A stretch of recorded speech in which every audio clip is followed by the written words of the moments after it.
77वें गणतंत्र दिवस के उपलक्ष्य में एकत्रित हुए हैं। आप सभी का इस विद्यालय में पधारने पर यहाँ खड़ो अंदर है। हार्दिक अभिनंदन है, हार्दिक स्वागत है। कहते हैं बनी रहती है जिसकी हमेशा चाहत, कहते हैं मुझसे सफलता और दुआ ही नहीं पूरी चाहत है मेरी, हमें प्राप्त हो तुम्हारी सफलता। आज गणतंत्र दिवस स्वाधीनता यानी आज़ादी के बाद में जब हमारा संविधान लागू हुआ 26 जनवरी 1950 को, तो संविधान को लागू किया गया आज के दिन। और संविधान की जब चर्चा आती है तो मैं यहाँ आपके सामने कुछ मेरे विचार व्यक्त करना चाहता हूँ।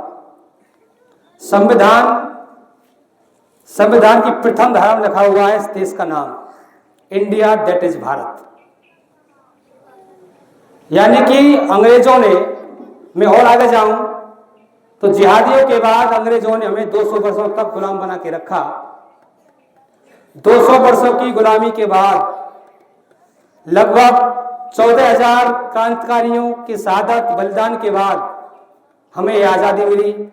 और आज़ादी नहीं, पावर ऑफ एग्रीमेंट के आधार पर सत्ता हस्तांतरित हुई। इस सत्ता हस्तांतरित के बाद में मानो यह आजाद देश हो गया था, तो आजाद देश का प्रथम गवर्नर जनरल माउंटबेटन को बनाया गया। आप विचार कीजिए, जब देश आजाद हो गया तो अंग्रेज को गवर्नर जनरल के पद पर क्यों बिठाया गया? कहते हैं लॉर्ड माउंटबेटन को भारतीय शिक्षा का जनक कहा जाता है। लॉर्ड माउंटबेटन ने अपने पार्लियामेंट में भाषण दिया था। उस भाषण में कहा था उसने कि भारत को अगर लंबे समय तक गुलाम बना के रखना है तो वहां की शिक्षा व्यवस्था को बदलना पड़ेगा। कहते हैं जिस किसी का पतन करना हो वहां की 3 चीजें बदल दो आप, वहां की शिक्षा, संस्कृति और नाम, इन सबको बदल दो, वो अपने आप ही खत्म हो जाएगा।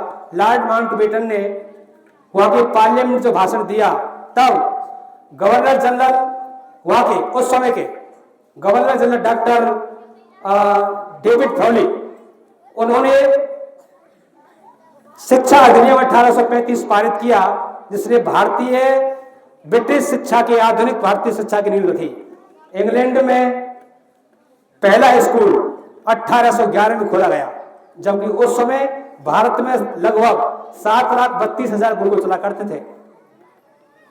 1947 जब देश आजाद हुआ, उस समय देश में मदरसों की संख्या मात्र लगभग 284 थी।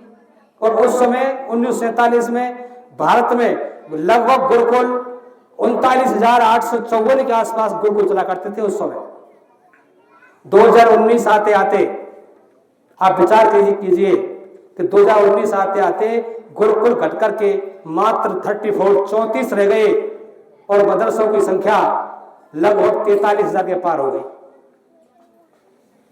कांग्रेस शासन काल में किया गया इस्लामीकरण और हिंदुओं को धीरे धीरे खत्म करने का कुचक्र शिक्षा की दृष्टि से आज ही चल रहा है। मैं लंबा चौड़ा भाषण कर दूं। आज गणतंत्र दिवस में हम संविधान को लेकर चर्चा करते हैं। संविधान में बहुत सी धाराएं बदल दी गई हैं और अभी प्रयासरत हैं। आज पुनः एक विचार करने का विषय है कि देश में लगभग 20 यूनिवर्सिटी हैं जो कुरान पढ़ा सकती है। 20 यूनिवर्सिटी आज भी देश में लगभग 20 यूनिवर्सिटी ऐसी हैं जो कुरान पढ़ाती हैं, पढ़ा सकती हैं, लेकिन एक भी यूनिवर्सिटी ऐसी नहीं है जो हिंदुओं के धर्म ग्रंथ रामायण, गीता, महाभारत, वेद, पुराण को पढ़ा सके। एक भी नहीं है। आज मंदिरों और गुरुद्वारों से जो आय होती है उसे सरकार अपने कब्जे में ले लेती है, उस आय को, उसके पैसे को आज भी। और उस पैसे से इमामों और मुल्लाओं को जो मस्जिदों को रखरखाव करते हैं उनको वेतन दिया जाता है उन्हीं पैसों से।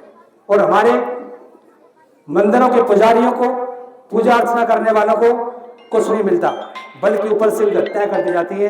ये 70 साल 75 साल पुराना इतिहास है। अब आज गणतंत्र दिवस के उपलक्ष्य में आप सभी एकत्रित हुए हैं। मैं आप सभी का विद्यालय परिवार की ओर से हार्दिक अभिनंदन करता हूँ। बहुत बहुत स्वागत, बहुत बहुत धन्यवाद।